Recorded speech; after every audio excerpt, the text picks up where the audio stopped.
बिजली की तारें और खंबे खत्म, लाहौर अब पेरिस से भी खूबसूरत दिखेगा। जी हां, लेस्को ने सूबाई दारुल हुकूमत में बिजली की तारों को ज़ेरे ज़मीन मुंतकिल करने का तजुर्बा कामयाबी से मुकम्मल कर लिया। पहले मरहले में इस मंसूबे के तहत स्टेट बैंक से हाल रोड सिग्नल तक बिजली की ओवरहेड तारों को हटाकर ज़ेरे ज़मीन किया जा रहा है। लाहौर के किस किस इलाके में तारें अंडरग्राउंड की जा रही हैं, इस मंसूबे को मुकम्मल होने में कितना वक्त लगेगा, आइए जानते हैं सीईओ लेस्को रमजान भट्ट से इस खुसूसी इंटरव्यू में। इस वक्त मेरे साथ सीईओ लेस्को रमजान भट्ट साहब मौजूद हैं। सर, मुझे बताइएगा सबसे पहले कि लेस्को की जानिब से जो एक इतना अच्छा इनिशिएटिव लिया गया है अंडरग्राउंड वायरिंग का, इस हवाले से क्या कहेंगे आप? तो ये जो प्रोग्राम है ये बेसिकली पंजाब गवर्नमेंट का फंडेड प्रोग्राम है। हम भी लेस्को वाले हम भी चाहते हैं कि हमारा सिस्टम स्टेबल हो और ये फॉल्ट फ्री हो और बेहतरीन हो, तो हमने भी इनको बैक कहा। तो अल्हम्दुलिल्लाह इस पर काम शुरू हो गया है। और जिस तरह से सीएम साहबा का विजन है कि उन्होंने तो हमसे पूरे लाहौर के जितने भी मेन शाहराहें हैं सबका एस्टिमेशन ले ली है। मुझे बताइएगा कि अभी लाहौर में जो है वो कहाँ कहाँ आप लोगों ने अंडरग्राउंड वायरिंग स्टार्ट किया? इससे पहले जो वर्ल्ड सिटी है ना, इसमें तो काफ़ी देर से ये स्पेशल प्रोजेक्ट जो है ना जारी है, से 10-12 साल से जारी है। पिछले हफ्ते यहाँ पे ये जो मेन आपने देखा है कि माल रोड पे जो हाल रोड की अपोजिट साइड पे स्टेट बैंक से लेके ये जो था मस्जिद शुदा तक, ये मैंने वहाँ पे ओपनिंग भी की थी हमने, और वो सारा का सारा अंडरग्राउंड हो गया और इससे आगे भी चल रहा है। और नेक्स्ट जो प्लान, और इससे पहले हमने ये टोरंटो मार्केट वहाँ भी ये अंडरग्राउंड किया है। तो प्लान जो प्रोग्राम है वो तो ये है कि जो 132 kV के जो बड़े ग्रिड स्टेशन है ना, उनको भी जो है ना सारा का सारा ये टोटली लाहौर का इंशाल्लाह अंडरग्राउंड सिस्टम हो जाएगा। ये ऐसे एक तो सिस्टम रिलायबल होगा, तो ट्रिपिंग नहीं होगी, और उसके बाद जो है ना ये जो हादसात होते हैं वो भी इंशाल्लाह ख़त्म हो जाएंगे। ये बहुत ज़बरदस्त प्रोग्राम है। और मुझे बताइएगा कि अंडरग्राउंड वायरिंग से जो है वो किस तरीके से बिजली चोरी को रोका जाएगा? हाँ बिल्कुल, इसमें बल्कि ये बहुत ज़बरदस्त सिस्टम है। और ये पूरा 11 kV होती बिजली चोरी जो है ना, ये 11 kV से बहुत कम होती है। डायरेक्ट कुंडा बहुत कम होता है, वो तो बड़ी बड़ी इंडस्ट्री जो है ना वो करती हैं। लेकिन बाकी जो चोरी है ये LT सिस्टम से होती है, क्योंकि वो बेयर कंडक्टर होता है और सामने घरों के करीब से गुजर रहा होता है, दुकानों के करीब से गुजर रहा होता है, तो वहाँ पे हुक करना बहुत आसान है। लेकिन जो अंडरग्राउंड है वहाँ पे तो वो खुदाई नहीं कर सकेंगे, तो ये उस लिहाज से भी बेहतरीन सिस्टम है। वहाँ पे बिजली चोरी जो है मिनिमम हो जाएगी, बहुत कम हो जाएगी। मुझे बताइएगा कि अंडरग्राउंड वायरिंग करते वक्त जो है वो सेफ्टी को किस तरीके से फिर आप लोग मैनेज करते हैं?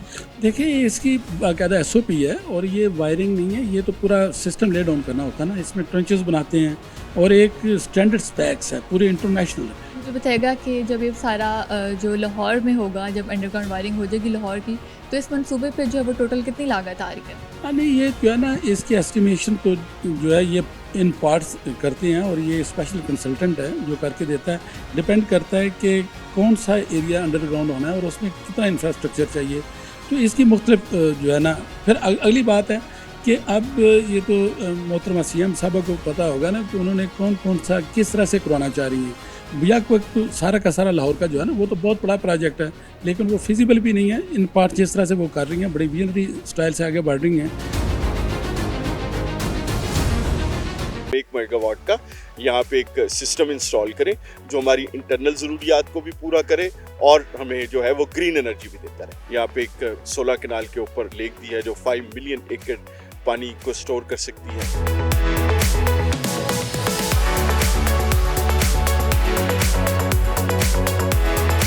इस वक्त मेरे साथ CBD प्रोजेक्ट के चीफ इंजीनियर रियाज हुसैन साहब मौजूद हैं।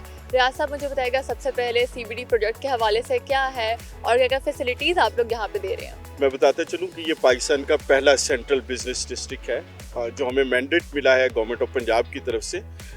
यहाँ पे एक हाई राइज डेवलपमेंट होनी है। मेन बुलेवार्ड से लेके आपको अगर वाल्टन रोड की तरफ जाएं तो आपको दोनों तरफ अतराफ हाई राइज बिल्डिंग्स है, जो मिक्स यूज डिज़ाइन है हमारा, जिसके अंदर आपको बिजनेस ऑफिस टावर्स भी मिलेंगे, जिसके अंदर आपको शॉपिंग मॉल्स भी मिलेंगे, जिसके अंदर आपको 5-7 स्टार होटल्स भी मिलेंगे, रेजिडेंशियल टावर्स भी मिलेंगे। ये सारी की सारी हाई राइज डेवलपमेंट है जो मेन कलमा चौक से लेकर वाल्टन रोड तक दोनों अतराफ में लेफ्ट राइट साइड है। ये ऑलमोस्ट हमारा जो है वो 2300 कनाल का एरिया है, जिसमें हमारे तकरीबन 100 के करीब प्लॉट्स बनते हैं। इंफ्रास्ट्रक्चर हमारा 90% कंप्लीट हो गया है। हमारा सीवरेज सिस्टम कंप्लीट है, हमारा water supply drainage system complete है, हमारा जो लेक है जो हमने यहाँ पे वाटर कंजर्वेशन के लिए यहाँ पे एक 16 कनाल के ऊपर लेक दी है जो 5 मिलियन एकड़ पानी को स्टोर कर सकती है।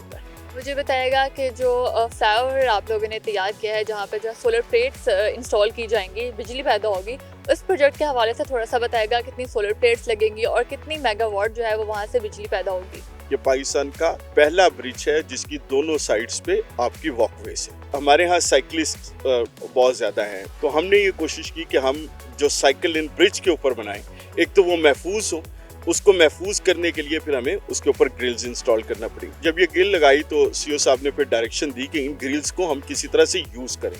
फिर उस यूज़ के लिए हमने ये सोचा कि हम इसके ऊपर क्यों ना सोलर पैनल इंस्टॉल कर दें जो ना सिर्फ साइकिलिस्ट को या पैदल चलने वालों को शेड फ्राहम करेगा, उसके अलावा हमारी जो इंटरनल डिमांड है वो 700 से 800 किलोवाट है। तो हमने सोचा कि हम 1 मेगावाट का यहाँ पे एक सिस्टम इंस्टॉल करें जो हमारी इंटरनल ज़रूरियात को भी पूरा करे और हमें जो है वो ग्रीन एनर्जी भी देता रहे। जैसे कि आपने बताया लेक के हवाले से, तो थोड़ा डिटेल दीजिएगा कि किस तरीके से जो लेक है वो रेन वाटर को स्टोर करेगी। देखिए जी, जब गवर्नमेंट ऑफ पंजाब ने हमें ये टॉस दिया था तो गवर्नमेंट ऑफ पंजाब ने हमसे ये वादा लिया था कि हम वाटर कंजर्वेंसी के हवाले से काम करेंगे। हमने 2-3 काम जो बहुत ज़रूरी हैं वो किए हैं। सबसे पहला ये काम ये किया है कि हमने ग्रे और ब्लैक वाटर को हमने अलग कर दिया। नॉर्मली हम वाटर की 3 इकसाम हैं।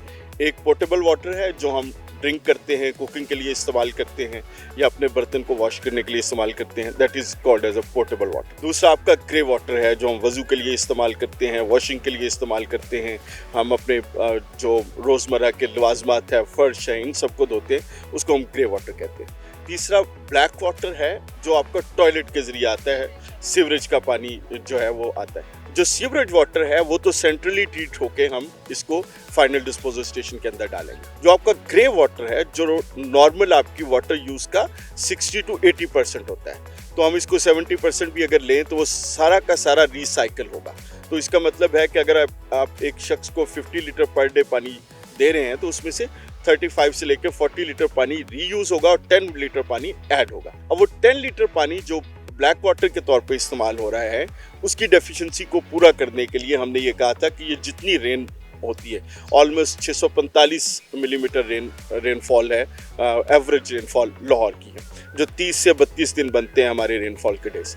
अब इस रेनफॉल को महफूज करने के लिए 2-3 तरीके थे। एक तो आप वाटर टैंक बनाए, दूसरा आप रिचार्ज करें। तो हमने रिटेंशन के लिए वाटर टैंक बनाया और रिचार्ज के लिए हम 6 वेल लगा रहे हैं ताकि जितना भी बारिश का पानी हो वो वापस ग्राउंड में चला जाए, और रिटेंशन पॉइंट बनाया ताकि पानी को आप स्टोर कर सकें। ज़रूरियात हम लेक से पूरी करेंगे। स्टिल इट इज़ नॉट सारी की सारी ज़रूरियात पूरी नहीं करेंगे, लेकिन ये 30 से 40% जो आपकी वाटर की ज़रूरियात है हम रेन वाटर रिचार्ज से पूरी करेंगे। तो उसके लिए हमने एक बहुत बड़ा टैंक बनाया है जो मेरा ख्याल लाहौर में सबसे बड़ा है, 5 मिलियन गैलन्स पानी को स्टोर करने की सलाहियत है। मुझे बताइएगा कि टोटल जो CBD का प्रोजेक्ट है कितनी लागत आई इसको तैयार करने में और अभी भी कितना जो है वो काम रहता है?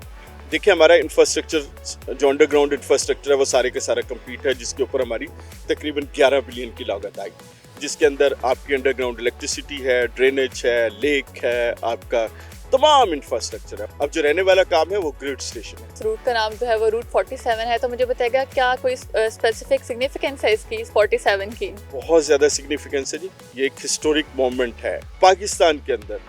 हमारे कायद आज़म मोहम्मद अली जिन्ना ने जो पहला कदम रखा तो वो इसी जगह पे रखा था, और हमारे अजदाद जो थे वो आके बाब पाकिस्तान के ऊपर उन्हें कैंप, महाजरीन का एक कैंप लगा था जो इंडिया से माइग्रेट करके आए थे। तो उनको ट्रिब्यूट देने के लिए, चूँकि ये गुलबर्ग जो एक हमारा लाहौर का सबसे डेवलप एरिया है, जो हमारी तरक्की का एक जीना है, उसको हमने वाल्टन के साथ कनेक्ट किया, लिंक अप करते हुए इसको route 47, route of prosperity, route of independence, route of love, खुशहाली के तौर पे लेते हुए इसे रूट 47 का नाम दिया।